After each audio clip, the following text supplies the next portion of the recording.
Halo guys, selamat datang di channel George TV. Pada video kali ini saya mau merangkum sebuah film yang berjudul The Hunt. Film ini telah rilis pada bulan Maret tahun 2020 dan memiliki rating 6,5 di IMDb. Oke, tanpa banyak cincong lagi langsung saja kita simak alur ceritanya.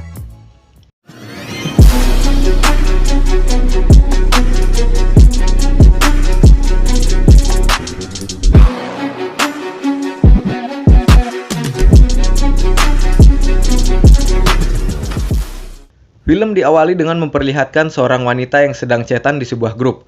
Wanita itu mengirim sebuah pesan yang berisi, setidaknya sebentar lagi perburuan, tak ada yang lebih baik dari pergi ke Manor dan membantai orang tercela.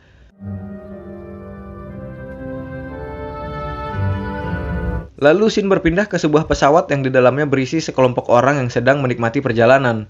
Namun tiba-tiba, muncul seorang pria yang nampaknya sedang kebingungan. Kemudian salah satu di antara penumpang pesawat tersebut mencoba untuk menenangkannya dan meminjam sebuah pulpen kepada pramugari untuk menusuk pria itu. Manis. Lanjut, kegaduhan itu mengganggu seorang wanita yang sedang tertidur. Karena kesal, dia mengambil sepatu hak tingginya dan langsung menusukkannya tepat di mata pria itu. No sentimentality, comrade. Kemudian scene berpindah dan memperlihatkan seorang wanita yang terbangun di tengah hutan dalam keadaan mulut yang tersangga.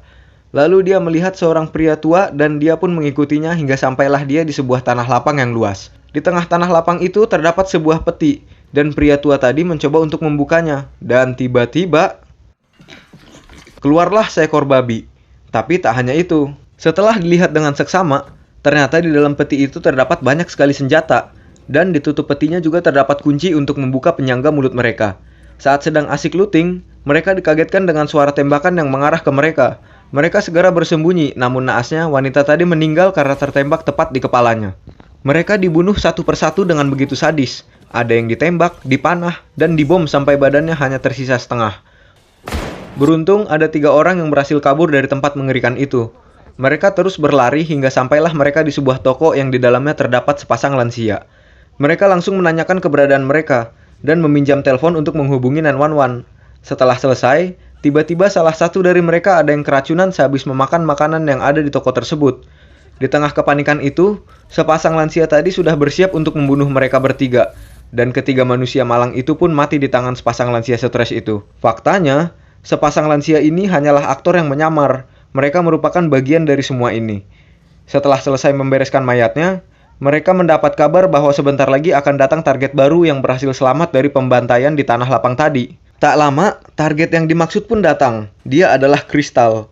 Crystal datang dengan begitu santai. Dia membeli sebungkus rokok sekaligus bertanya di mana dia berada. Salah satu dari lansia itu pun menjawabnya, "Di Arkansas, Neng." Sekalian memberikan kembalian. Sadar ada yang aneh, Crystal dengan segera membunuh sepasang lansia itu dan berkata bahwa harga rokok di Arkansas hanya $6. It's in Arkansas only cost $6. You fucked up. Kemudian Crystal keluar dan menghampiri sebuah mobil yang terparkir di samping toko itu. Namun, dia menemukan jebakan berupa bom yang terpasang di mobil tersebut. Tak lama, datanglah sebuah drone. Crystal segera bersembunyi di balik semak-semak, dan tiba-tiba ada seseorang yang menembaki drone tersebut. Dia adalah Gary. Gary merupakan salah satu orang yang selamat dari pembantaian sadis di tanah lapang tadi. Mereka pun melanjutkan pelarian bersama-sama. Di tengah perjalanan, mereka bertemu sebuah kereta. Mereka langsung mengejar kereta itu dan segera masuk ke dalamnya. Di dalam, banyak sekali imigran gelap yang tak bisa berbahasa Inggris. Gary curiga terhadap salah satu imigran tersebut dan mengira bahwa dia adalah aktor yang sedang menyamar. Di tengah perdebatan, kereta tiba-tiba berhenti di sebuah markas tentara.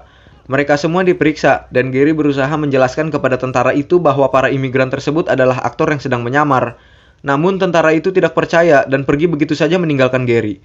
Ternyata dugaan Gary benar. Salah satu dari imigran gelap itu bisa berbahasa Inggris dan mengaku bahwa semua imigran gelap itu asli kecuali dirinya. Mendengar hal itu, Gary kesal dan langsung membanting pria itu kemudian memasukkan bom ke dalam celananya tepat di depan otongnya. Dan lalu scene kembali ke Crystal yang sedang dibawa ke tempat penampungan para imigran. Di sana Crystal diinterogasi hingga pada akhirnya dia dipertemukan dengan seorang pria bernama Don yang bernasib sama seperti dia. Mereka berdua pun makan bersama. Tak lama, datanglah seorang perwakilan dari kedutaan Amerika Serikat untuk menjemput mereka. Selama di perjalanan, duta itu berkata bahwa semua ini bisa terjadi karena ada dendam pribadi. Mendengar hal itu, Crystal pun sadar kalau si duta ini adalah aktor yang sedang menyamar. Dengan segera, Kristal langsung menendang duta bodong itu keluar dan melindas kepalanya dengan mobil. Manis. Lanjut, ternyata benar... Anjing.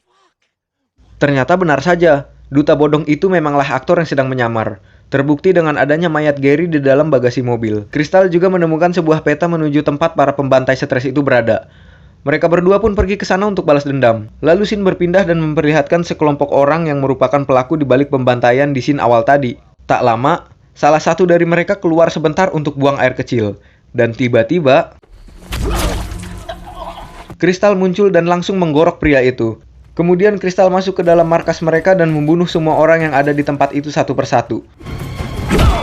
Setelah berhasil membunuh mereka semua, radio di tempat itu tiba-tiba berbunyi dan mengatakan bahwa Don adalah bagian dari mereka. Tanpa pikir panjang, dengan segera Kristal membunuh Don. Lalu seseorang yang berbicara lewat radio itu menyuruh Kristal untuk menemuinya. Kristal pun menghampiri pria yang sedang sekarat untuk menanyakan lokasi seseorang yang berbicara lewat radio tersebut. Setelah mengetahui alamatnya, Kristal pun membunuh pria itu. Lalu scene berpindah ke 1 tahun yang lalu dan menunjukkan seorang wanita yang bernama Athena. Di sana Athena diinterogasi oleh CEO-nya, perihal akun Martin yang sudah diretas oleh seseorang. Namun yang menjadi masalah sebenarnya adalah chat Athena di scene awal tadi yang mengatakan berburu manusia sebagai olahraga tersebut tersebar luas dan banyak orang yang menganggap hal tersebut nyata. Athena berusaha meyakinkan CEO-nya bahwa itu hanyalah lelucon. Namun, CEO-nya tidak mempercayai Athena dan memecatnya. Athena begitu marah mendengar hal itu. Kemudian scene berpindah ke 8 bulan lalu, tepatnya 4 bulan setelah chat Athena tersebar luas. Di sini kita diperlihatkan Athena bersama teman-teman satu grupnya yang sedang merencanakan perburuan terhadap orang-orang yang sudah menyebarluaskan hoaks tersebut. Dan faktanya, orang-orang yang berada di dalam pesawat di scene awal tadi adalah Athena bersama teman-temannya. Terlihat di situ ada sepasang lansia stres, imigran gelap, dan si duta bodong. Tujuan mereka berkumpul di situ adalah untuk membuat hoaks tersebut menjadi nyata. Lalu scene kembali ke Kristal yang sudah tiba di rumah wanita yang berbicara lewat radio tadi. Kristal disuruh untuk masuk, namun sebelum masuk, Kristal diminta untuk menaruh senjatanya di dalam kotak surat. Sesampainya di dalam, Kristal langsung menemui orang itu, dan ternyata dia adalah Athena. Di situ Athena menjelaskan apa yang sebenarnya terjadi. Dia hanya membuat sebuah jokes atau lelucon. Namun sialnya, jokes tersebut tersebar luas, dan banyak orang yang menganggap jokes tersebut sebuah kenyataan. Dan si Kristal ini adalah salah satu orang yang men-share hoaks tersebut. Si Kristal, daripada nge-share hoaks-hoaks yang gak jelas, mending share video ini. Iya, lanjut. Setelah mengetahui apa yang sebenarnya terjadi, Kristal beralasan bahwa Athena keliru dan sudah salah menangkap orang. Kristal berkata bahwa ada 2 orang yang bernama Kristal di tempatnya. Kemudian mereka pun berkelahi.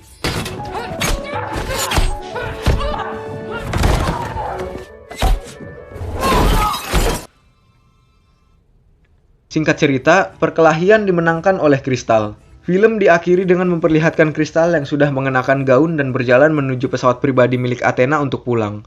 Dan film pun tamat.